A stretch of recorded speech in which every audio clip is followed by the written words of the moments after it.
Oh. Berarti oke. Ini. Ya, beliau trader saham. Dia trader saham. Nah, ini Cinceng cari duit kan suka pilih topik saham. Ya. Karena sekarang kan masa pandemi, orang cari duit di rumah. Ya, gimana caranya? Tapi sebelumnya saya mau tanya yang tentang Pak Jeffrey. Ya, namanya Pak Jeffrey ya. Boleh sebut nama ya. Ya, boleh sebut nama. Jago saham. Yang saya hormati. Pak Jeffrey. Hanya lebih Sulit experience mengundang saja. tamu ini. Saya sebagai karyawan masih bekerja, businessman juga, and full time trader. Oh, jadi sambil kerja dan bisa trader. Trading itu salah satu cara paling kuat yang bisa cari uang saat ini. Betul. Setuju nggak? Setuju. Setuju. Ya. Tapi memang harus belajar. Karena banyak orang hanya mau mendapat profit tapi tidak mau belajarnya. Kayak aku ya. Makanya hasilnya jelek ya. Bisa jelek, betul. Karena kalau tidak belajar pasti jadinya nyangkut. Kalau saya dengar kata nyangkut, kok deg-degan ya? Sampai sekarang untung atau rugi? Ya, namanya kita trading pasti ada bulan untung, ada bulan rugi, rugi. Tapi over the 1 year pasti untung. Dan untungnya besar. Pasti harus. Kalau nggak untung saya nggak undang hari ini. Kalau nggak untung, ngapain kita trading? Berarti Begitu, dia kan? beda ya dengan Bapak Untung ya. Tapi dia namanya Pak Untung, tapi nggak untung. Maunya untung. Sudah beruntung dia. Oke. Jadi sudah berapa lama ini mulai trading? Saya trading sejak tahun 2005. 2005. Berarti sudah 15 tahun. Trading ketika mulai kerja di bank. Karena kan saya orang bank, jadi lebih exposed to financial industry. Jadi belajar di situ. Jadi start from small, start from a very young age sampai sekarang ya sampai lumayan baik gitu. Tapi selama 15 tahun itu main saham Indonesia kan? Iya, pertama hanya saham Indonesia, lalu mulai sejak 2018 itu sudah mulai trading saham global stock. 2018 global stocks. Kenapa tidak mulai dari dulu? Karena masih minimnya information dan orang Indonesia juga belum bisa buka account di luar. Sekarang bisa. Sekarang berarti orang Indonesia bisa beli saham Korea ya? bisa. Oh bisa ya? Bisa. Ternyata bisa. Saya kira nggak bisa ya. Bisa. melalui aplikasi. Melalui broker tertentu ada yang sudah bisa. Dulu tidak bisa. Jadi ketika kita mau buka untuk trading di luar lebih sulit. Bro kan punya pekerjaan utama. Nah, gimana caranya sambil kerja trading gitu? Jadi banyak orang juga bertanya hal yang sama sih sama saya. Bagaimana caranya bisa manage waktu yang begitu sibuk di dunia pekerjaan sama kita trading. Tapi balik lagi, ketika kita belajar yang benar, trading itu bukan sesuatu yang kita harus pantau all the time. Jadi kalau saya pribadi, saya pekerjaannya adalah menganalisa sebuah saham di malam hari.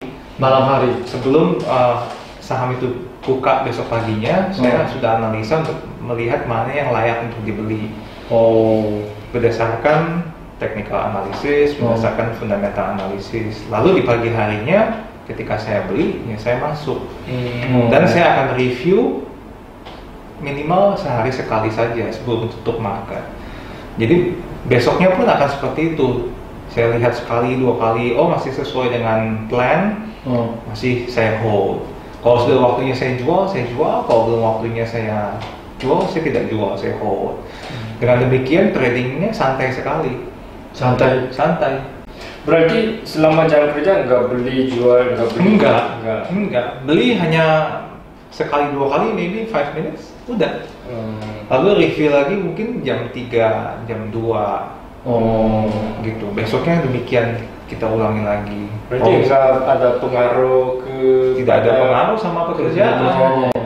Sama sekali tidak, kerja aja, trading aja. Memang hobi tapi tidak mengganggu pekerjaan utama. Betul. Dan lebih lebih baik sebenarnya trading semacam itu karena lebih membuat kita relax. Karena orang banyak fail karena terlalu emosional. Melihat harga turun, dia harus cepat-cepat, wah takut rugi dijual. Padahal belum tentu. Inti dari kita trading saham sebenarnya bukan teknik, tapi lebih ke mentality, lebih ke psikologi. Nah, saya selain di US market, kadang trading di Hong Kong market, Hang Seng, atau ya Shanghai market. Tapi lebih menarik sebenarnya untuk saya di US market. Karena US market itu liquidity-nya paling besar. Liquidity apa sih buat penonton yang liquidity adalah berarti jumlah orang yang trading aktif di pasar tersebut sangat banyak. Ramai sekali. Itu menyebabkan pergerakan harga juga lebih dynamic dan lebih dynamic. Dan ketika kita jual atau beli pun pasti dapat.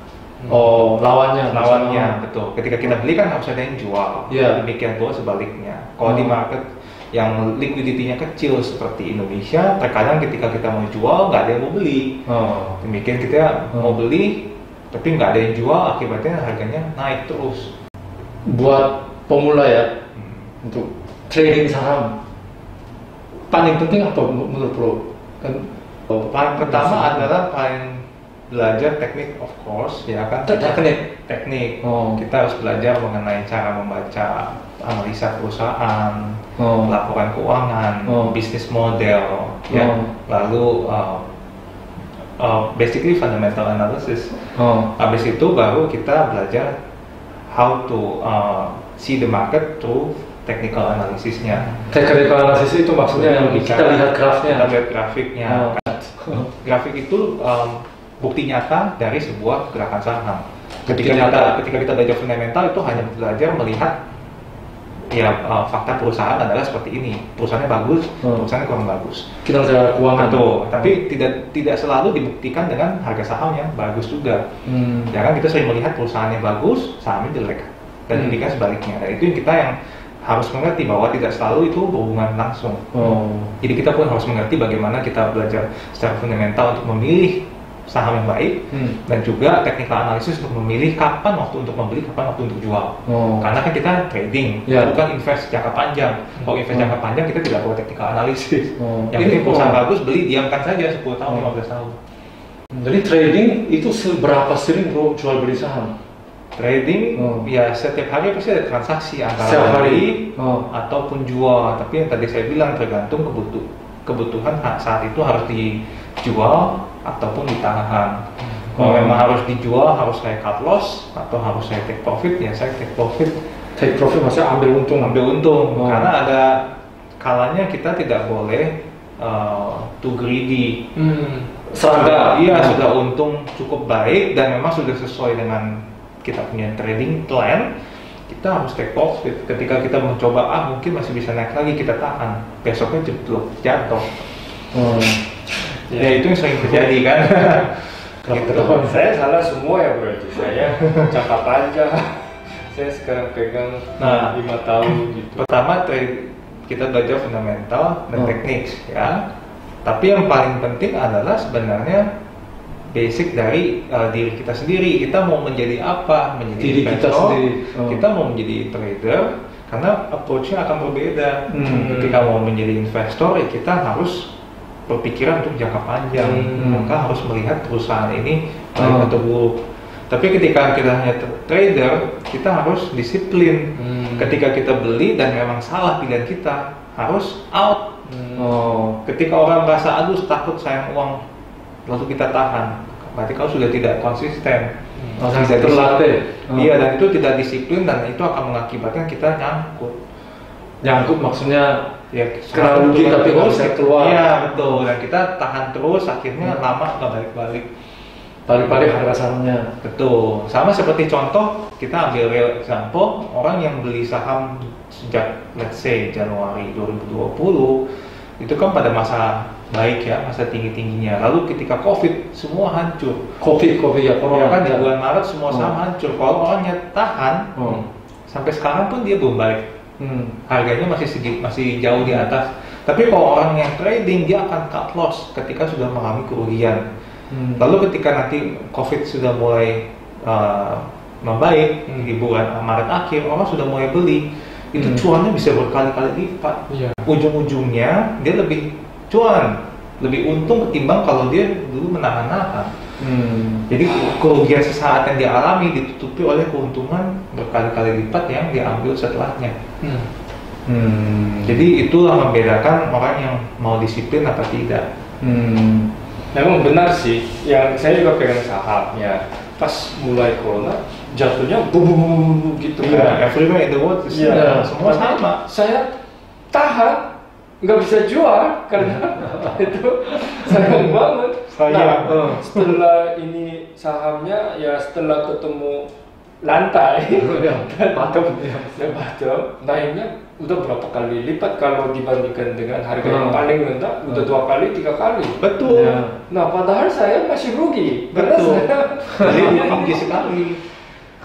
Ini perbedaan antara ya saya masuknya sebagai investor ya, investor antara trader ya, bedanya ya. Saya masih rugi, trader ya pas awalnya rugi tapi bisa bisa lebih lincah. Jadi untungnya berapa fleksibel. kali. Betul. Tapi saya dengar banyak orang Indonesia masih bingung antara forex dan saham karena forex banyak iklan kan. Iya. Banyak iklan jadi orang tergoda ikut kena banyak rugi, jadi mereka dapat trauma. Wah saham itu bahaya karena dia kena ruginya ya bingung ya. Betul. Apa bedanya forex dan saham? Kita masih mengerti. Jadi kan di dunia ini kan ada banyak sekali financial instrument. Kita harus mengerti belajar dulu mana instrumen yang cocok dengan profil resiko. Dan unfortunately forex itu adalah investment yang paling high risk. Risiko paling tinggi. Risiko yang paling tinggi sebenarnya. Jadi forex commodities adalah yang paling tinggi resikonya. Karena satu, kamu untuk membeli harus berhutang. Harus berhutang. Artinya apa? Kamu harus bayar bunga. Jadi kalau kamu untung, kamu bisa untung sekali. Kalau kamu rugi sekali. Jadi itu sangat high risk dan sangat dynamic dibandingkan saham. Saham lebih santai, lebih pasti. Ketika forex jauh lebih dynamic dan jauh lebih menegangkan. Sangat menegangkan. Maka itu saya pun juga bingung, banyak orang yang asal masuk ke dalam dunia forex tapi tidak mau belajar. Padahal saya pribadi saya belajar forex juga sama sejak 2008 sampai sekarang pun 12 tahun. Sampai sekarang pun masih jatuh bangun sedikit-sedikit, walaupun ujung-ujungnya tetap untung. Cuma memang nggak terlalu banyak di porsi forex karena itu sangat high risk. Ketika dia profitnya bagus, ketika rugi pun rugi sekali. Kenapa harus berhutang kalau karena memang diciptakan sistemnya seperti itu. Seperti contoh untuk para pemula, kita ketika beli satu saham, ya kan kita harus beli satu lembar saham, ya kan. Tapi kan satu lembar saham murah, ada yang mungkin Rp10.000, ya kan, Rp5.000.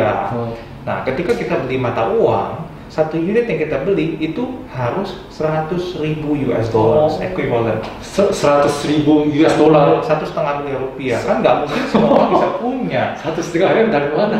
Jadi caranya adalah memang forex diciptakan untuk orang yang bisa beli secara kecil dengan cara utang. Utangnya artinya disebut dengan leverage. Kalau kita punya account, let's say leverage-nya 100 kali, berarti kita hanya cukup menyediakan dana $1.000 untuk bisa trading senilai $100.000. Jadi tadi saya bilang berapa leverage 100 kan? Jadi kita modal 1.000, leverage 100, kita bisa trading dengan modal basic yaitu $100.000. Tapi ketika kita untung 1%, kita bisa cuan 100%. 100% karena leverage-nya 100. Kalau dibalik, ya sudah rugi 100%. Habis uangnya. Gerakan 1% saja bisa habis uangnya. Itulah menyebabkan makanya cara trading forex sangat berbeda dengan cara trading saham. Money management berbeda, risk management berbeda. Money management maksudnya cara mengelola dana. Iya, cara mengelola dana sangat berbeda. Jadi itu pun harus dipelajari. Berarti tadi Pak Jeffrey-nya lebih prefer trading saham daripada trading. Iya, saya pribadi lebih prefer trading saham, lebih santai. Iya, ini bagi pemula saya rasa harus hati-hati kalau forex. Iya, lebih baik jangan sentuh. Saya selalu sarankan kalau kita sudah mahir, sudah jago di saham, bolehlah pilih. Coba dikit-dikit. Coba modal kecil. Tapi kalau belum, sebaiknya fokus saham saja. Karena saham tuh juga keuntungannya baik. Asal belajar yang benar gitu. Dan kita kan punya pilihan tuh, apakah cuma di stock market Indonesia atau di global market. Kalau di stock market satu sedang kurang produktif, ya kita bisa pindah kan. Kalau saya pribadi kan suka switching karena saya lihat market misalkan Indonesia sedang lesu. Ya udah, saya lebih banyak trading di US market. Ganti. Cuma memang minusnya adalah US market mulai ketika di sini sudah malam. Capek dan waktu. Jadi kita harus berubah cara berpikirnya. Tapi kembali lagi yang saya bilang tadi, kita trading itu bukannya dipantau setiap waktu kan. Kita hanya bikin planning, hanya beli, sudah kita bisa tinggal tidur. Gitu. Dan itu kalau kita sabar akan menghasilkan keuntungan yang luar biasa. Cara pilih saham seperti apa ya? Saham seperti apa yang Pak Jeffrey suka beli dan gimana cara pilihnya kalau ada ya? Pasti kalau bagi pemula kayak kami. Kalau saya pribadi selalu sebelum kita mulai, kita harus melakukan homework. Homeworknya adalah kita harus belajar setiap industri. Setiap industri yang ada kan kita tahu ada industri mining, banking, consumer, kan lalu ada plantation, retail, otomotif dan lain sebagainya. Kita pelajarin minimal setiap industri.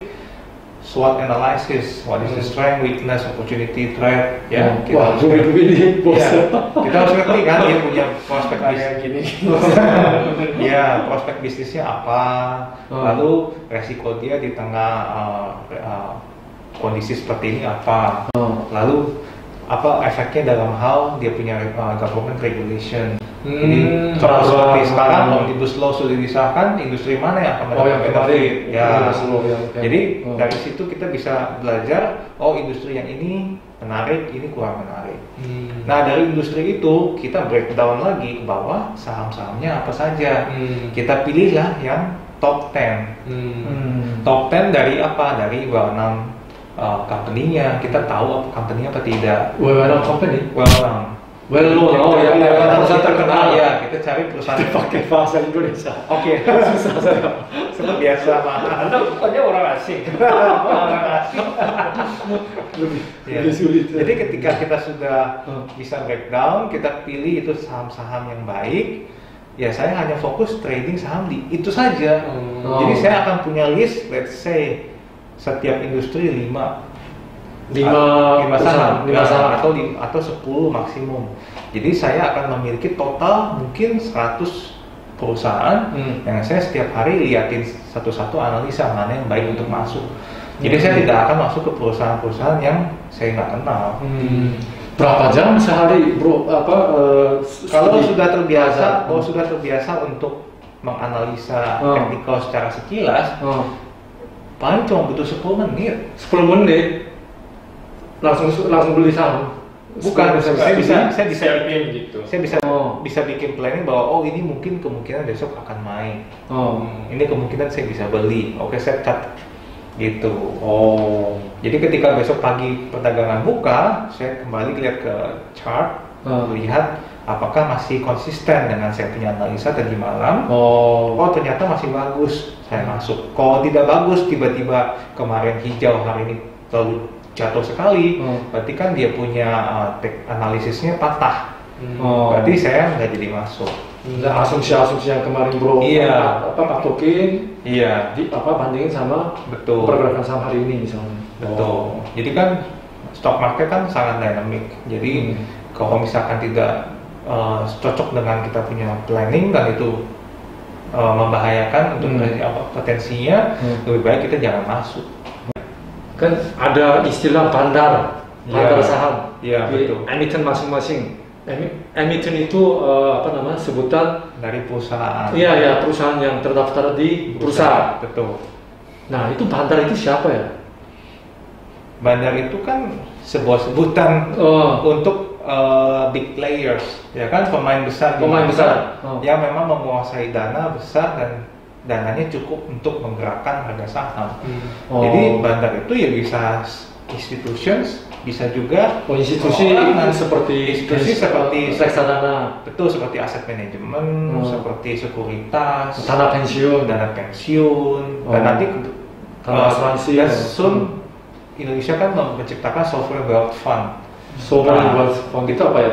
Sovereign wealth fund adalah dana seperti investasi yang disiapkan oleh negara untuk berinvest di perusahaan-perusahaan seperti kalau di dana pemerintah. Betul, dana pemerintah yang disiapkan. Jadi kalau di Singapura mungkin ada Temasek, Temasek Holding yang bisa berinvestasi di perusahaan manapun. Indonesia baru mau bikin.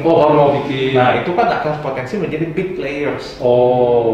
Karena ketika dia beli saham, pasti jumlahnya tidak mungkin 1 miliar rupiah, bisa 1 triliun, 2 triliun sekaligus. Ketika saham itu dibeli, bisa langsung naik. Dan juga yang market sahamnya bisa berkembang lagi ya. Betul. Jadi ya itulah bandar sebutan dari big players, gitu kan. Dan cara bekerja mereka seperti apa? Ya mereka punya cara berpikir sendiri, cara menganalisa sendiri. Jadi buat kita ya sebagai investor retail, lebih baik kita ikuti cara mereka berpikir. Nah, gimana caranya? Kita kan nggak tahu. Nah, ya cara berpikir mereka adalah melalui fundamental analisis. Mereka karena melihat kinerja keuangan. Betul, karena mereka jangka panjang ketika mereka berinvestasi. Karena baik lagi ya, itu kan mereka aset manajemen, mereka sovereign wealth fund, lalu mereka insurance. Pasti mereka tidak mungkin masuk ke perusahaan yang jelek-jelek. Pasti masukin perusahaan yang besar lah minimal, atau second layer kita sebut ya lapis 2 sahamnya, itu perusahaan yang tidak besar sekali tapi ya medium size. Tapi punya growth prospect yang baik. Nah, itu yang mereka akan masuk. Jadi kita melihat cara mereka masuk seperti apa, cara mereka menganalisa seperti apa, ya itulah kita ikutin saja. Gitu.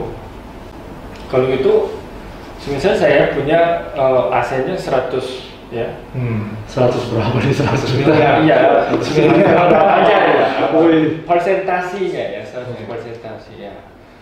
Berapa persen trading saham itu menurut Pak Jeffrey aman atau direkomendasi dari total personal aset gitu ya? Alokasi itu tergantung dari kita punya satu risk profile. Ya, profil dari kita tipe yang bisa menerima resiko yang tinggi besar. Apakah kita siap kalau kehilangan uangnya? Misalnya saya punya anak, saya punya keluarga. Kita harus alokasikan secara bijaksana. Tidak boleh semua ditaruh satu tempat. Betul. Gitu. Jadi lebih baik kita pasti alokasikan, tapi tergantung dari profil resiko. Yang kedua tergantung dari seberapa jauh kita mengerti saham itu. Kalau buat pemula lebih baik ya 5% dari total asetnya dia, atau 10% maksimum. 10%, 10% maksimum. Tapi ketika kita sudah sangat ahli seperti Pak Untung nih, nah kita bisa taruh mungkin 50% gitu, atau 60%. Saya taruh di bawah 5%. Saya taruh di bawah 5%. Gitu. Bro sendiri gimana? Berapa persen kira-kira? Sudah jago nih, sudah ahli, taruh berapa persen dari kita? 30%. Saya 70. Berarti benar-benar trader. Iya, karena ya saya full time trader, jadi pasti uang saya ditaruh yang produktif. Berarti sekali untungnya lumayan ya. Bisa makan ya? Bisa makan. Bisa beli mobil ya? Bisa beli McDonald. Nasi Padang. Pak Jeffrey punya Instagram nggak? Ada, tapi Instagram saya isinya personalize sih. Tidak ada. Nggak mau niat buka. Mungkin nanti ya. Buat teman-teman. Saya ikut trading. Gitu. Di Instagram saya ada, tapi biasa di Instagram Stories. Jadi paling cuma saya share performance investasi saya seperti apa, trading saya performance-nya seperti apa, itu bisa dilihat di Instagram Stories, tapi di feed tidak ada sih. Maksudnya saya mau bicara sama teman-teman jangan menghabiskan waktu untuk follow artis-artis. Mereka enggak bisa cari duit buat kamu, tapi untuk duitnya bisa dong gitu. Lebih produktif. Follow tahu 1 juta nanti jadi 10 juta. Amin.